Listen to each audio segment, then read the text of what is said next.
Hi everyone, hope you're doing well from wherever you're watching this channel, depending on your time zone. Now, after Raila made some noise, we saw William Ruto going to Mathare. And Raila said no to demolition in any slum area at this time. Where people can stay, let them stay. Where it's dangerous, let the government do the necessary. When you tell people to go to high places, where is these high places? Have you provided the needed, environment for these people to stay in that place in terms of shelter, what to eat there, and how to get to that place? So many questions unanswered by this administration. And so, when Ruto was doing demolition in Mathare, what he was doing, it is an attempt in his thinking to save lives during this flooding time, because people have to leave those areas, the riverbanks, riparian land. But one question, how comes the people Kithure Kindiki gave an order to go and do demolition, they went there to kill rather than to save lives? A woman was narrating a story, a mother, by the way, how his 17 years old sick son was killed by Bulldozer, which was demolishing the houses. The Bulldozer operator was told, he was informed by the resident that the house that he was demolishing, there was a child inside that house. Police officers got the information also because they were present. But this operator refused to listen to the information from the residents. He proceeded to demolish the house and killed the son to this woman. Then after discovering they have killed, a police officer giving a directive now to this Bulldozer operator to bury the dead son in that place. Wamesema kwamba they are saving life. But now they came to kill and destroy the properties. Mama Ian ni mtoto wangu second born. Nilikuwa nimeenda Naivas kuchukulia mtoto wangu dawa. Mtoto wangu ako na sickle cell. Nilikuwa nimeenda kumchukulia dawa kwa shule. Ile nateremka na vitu zenye nimepewa na dawa, nikakutana na mtoto mwingine, ni jirani yetu hapa. Akaniambia Ian amekufa. Nikiuliza amekufa aje? Ati tinga ilikuwa inabomoa nyumba. Na anakatazwa usibomoe, kuna watoto bado ndani ya hiyo nyumba. Na polisi wamesimama. Huyo tinga anabomoa nyumba, mtoto wangu akakufa. Polisi aliona. Polisi akamwambia ati afanye nini? Azike. Wanazikaje mtoto wa mtu? Aje alafu na tena wanatoroka. Wanaambia driver akimbie.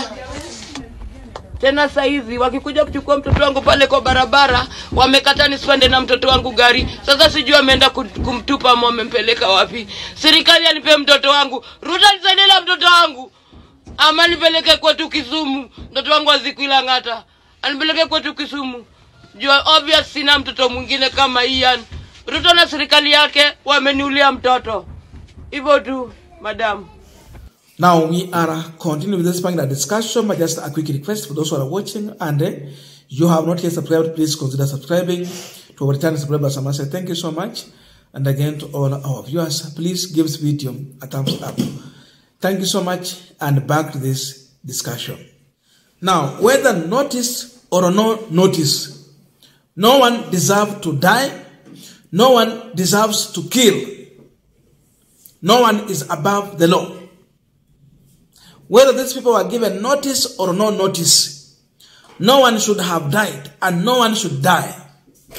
That is another truth. The truth is that the people that Kithure Kindiki gave order to after the directive from William Ruto to go and demolish the houses, they have committed a crime. They have murdered. They kill knowing, because they were informed of the person inside the house. So they killed with the knowledge that there is someone inside here. So this is murder. They have a case to answer. This is murder. We can't say anything mambo yengine tofauti na hayo, because they were well informed by the resident that hii nyumba ambayo mnabomoa kuna mtoto ndani. And after they had committed the heinous act knowingly, they are now resorting to burying the dead son. Meaning hata mzazi asione mtoto wake ako wapi. Very sad. Very sad. This is how Kenya Kwanza is behaving.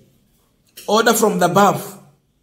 Ruto, Kindiki, hapo chini. I even saw PS Omolo going there. The lady here is from Kisumu. But what is the work of this PS also?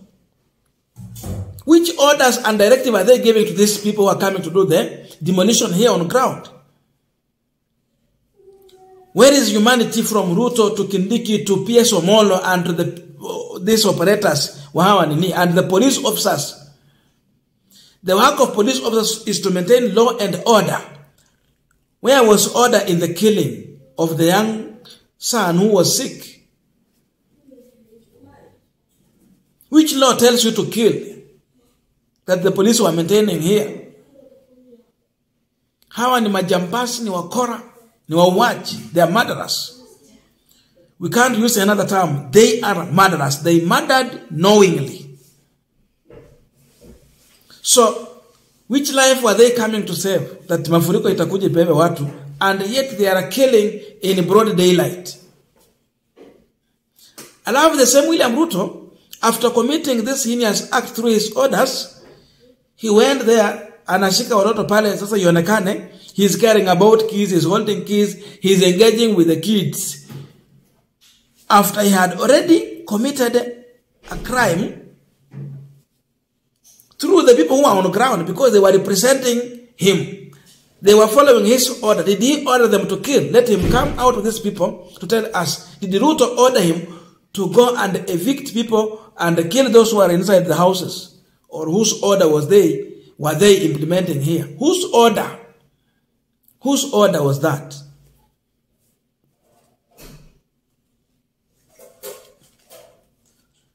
Now they are denying the mother to the kid, not to see the kid, not even to accompany the kid, not to know where the kid is being taken to.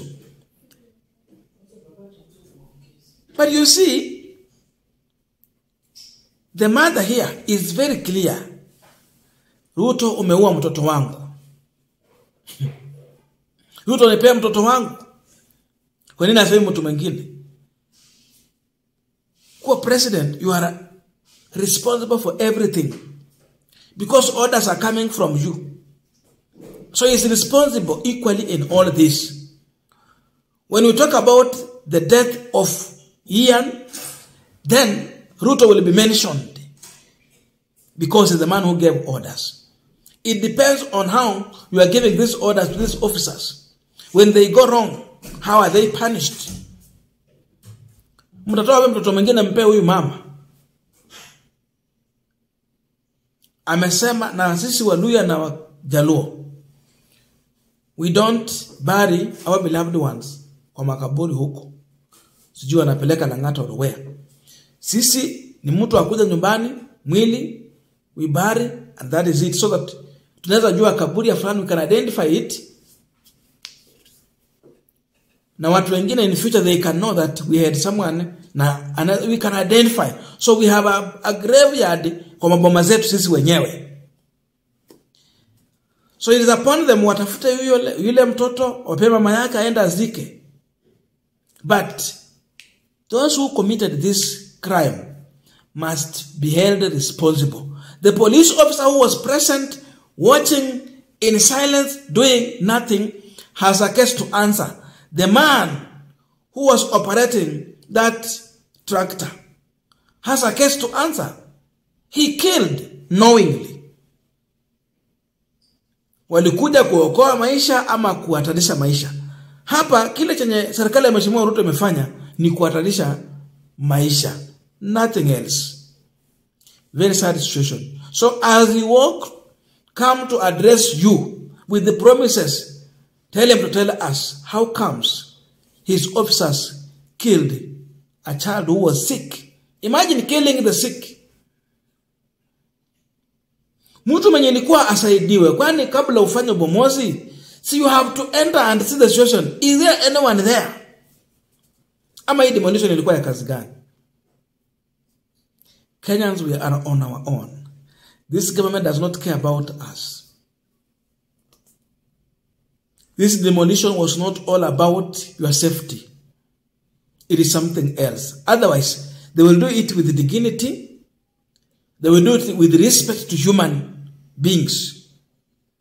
But this is disrespect.